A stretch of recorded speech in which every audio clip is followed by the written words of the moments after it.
Tennessee's running back room is another unit that's been able to reload since last season, despite losing two of its top producers in Jalen Wright and Jabari Small to the NFL. Now, Dylan Sampson, he continues to be a staple in that room, but second-year running back DeSean Bishop is making quite a name for himself. How his note-taking and old-school mentality could lead to quality playing time. I'm Paige Dower. This is the Field Pass.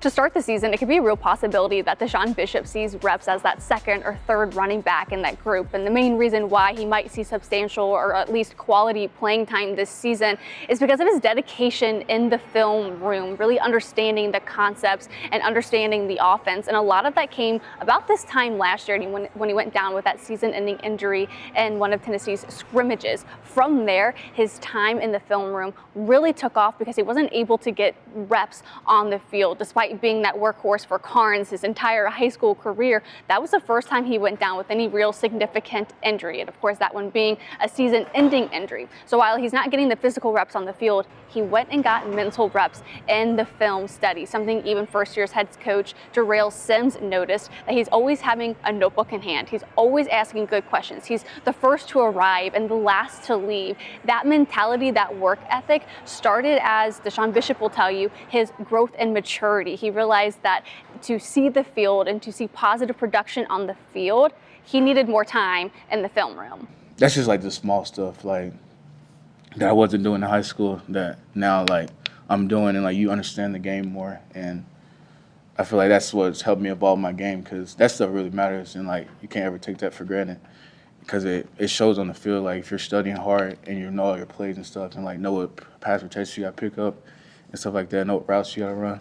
So, yeah, I feel like that's all helped me. And lucky enough, we saw a lot of that maturity transpire in the way that DeSean Bishop held himself during the press conference, and the way that he was able to describe, all of the things he's done to be this mature player today. I basically had like a little wake-up call, It's either do or don't, And I look at it as like, I don't want to be where I was. Like, I think getting hurt, realized like that I need football, and like, this is what I love to do, and I'm not going to waste my opportunity, so I'm going to make the most of it. But he's also always been a confident player. He's also always backed that up on the field, especially during his time at Carnes, in case you didn't remember. My high school days, I took a lot of carries in high school, if y'all didn't know. So that's just the mentality I bring on the field. I don't let a lot of stuff bother me, and just play my game, and my game flows as I get my groove. Carrying the ball a lot still seems like an understatement when you're talking to DeSean Bishop, because, again, if you didn't know, in his high school career, he had more than 8,300 rushing yards, 102 touchdowns, which ranks second and third all-time in Tennessee high school football history. This work ethic and how he attacks practice has Sims saying he's an old-school type of player. He's kind of your throwback football player from a mentality standpoint. Like, he doesn't get flustered.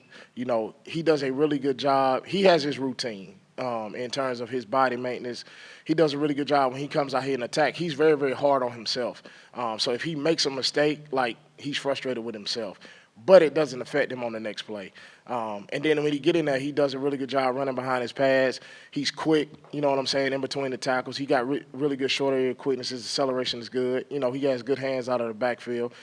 He knows the things that he needs to fine-tune and kind of work on. But, like, for me, in terms of what I look at with him, I see him as a, old-school throwback player. Sims also recruited Bishop while at a previous stop, so Sims is quite aware of the production that Bishop could possibly give this team. Just his practice habits and his meeting habits, that when he goes into, whether it's scrimmages or practice situations, that everybody trusts him because he knows what to do, and then he goes in there and operates at a high level. So that's kind of gaining the trust of the coaches and also of his teammates as well. And when it comes to Dylan Sampson, he's always kind of operated as one of the veterans in the room, whether it was his freshman year or now entering his junior season. And it's a role that he's continued to grow and develop as his time has gone on here at Tennessee. But being able to be one of the coaches in the group, help develop the younger group, is something that we're really seeing transpire here inside his junior campaign. And it's something that Coach DeSean Sims is highly complimentary of when it comes to Dylan Sampson. Coaching up the guys. He's sitting up there taking mental reps. When he's sitting up there on the sideline, when he's taking his reps, when he's not in on that drive, he's doing a really good job of seeing and envisioning what's getting ready to happen. And then if he sees something from the younger guys that's in there, he's the first one to go attacking and coach them up and kind of giving them some pointers on, hey, if, this presents itself again, here's some things that you can do to kind of help yourself out. So he's been a really, really good leader. Oh, yeah, I'm excited. Like I said, the guy can roll. The guy's intentional. The guy's ready. He prepared for it. So he's willing to work. The whole running back room's behind him. I'm behind him, so I can't wait to see what he can do this year. Simpson's also been held back a little bit at practice, as Sims detailed during his press conference today. And you'll notice that while you're at practice, whether he's in a brace or he's walking around, he's not always as active as the other running backs are in the group. And that's a precaution that the coaching staff has taken with Dylan Sampson. And while, he might feel he's limited or he's not able to get out and attack practice as much as he wants to, Darrell Sims says he always reassures Dylan Sampson that they have confidence in him. He's continuing to develop, but what they want to focus on is making sure that they're sharpening his toolbox that he has right now. We understand what you can do. Let's make sure we're sharpening your tools in the toolbox. But he's always ready to go in every situation. He wants to take all the reps, so that's when we just have to manage him. A season ago, Sampson was known for his explosiveness and quickness, two aspects of his game that he's continued to develop this season, despite even putting on some good weight. And then he does a really good job on second effort, not allowing one guy to bring him down, exploding for +2 pass contact, which we talk about all the time. So the extra weight gains that he's put on in a good way has helped him tremendously, and it hasn't made him lose one step of speed or quickness that he has, so that's been good. In his sophomore campaign, he played 12 games with one start at running back, ranked second on the team in rushing, carried 106 times for 604 yards, and a team-high 7 touchdowns. He averaged 5.7 yards per carry, and that ranked him second on the team and 8th in the SEC. Khalifa Keefe also spoke with the media earlier today, and a couple of things that stuck out to me when he was talking is that he's a guy that has a ton of confidence and has also spent a ton of time in the film room, which is kind of a theme I'm noticing, whether in the linebacker room, the DB room, or now even here in the running back room, is the team is taking a lot of pride in their film study, because as DeSean Bishop said earlier, it becomes apparently obvious who's spending the most time in the film room once you get out onto the field. But he says that the two areas that he's improved in the most is his short area quickness and playing with better pad level.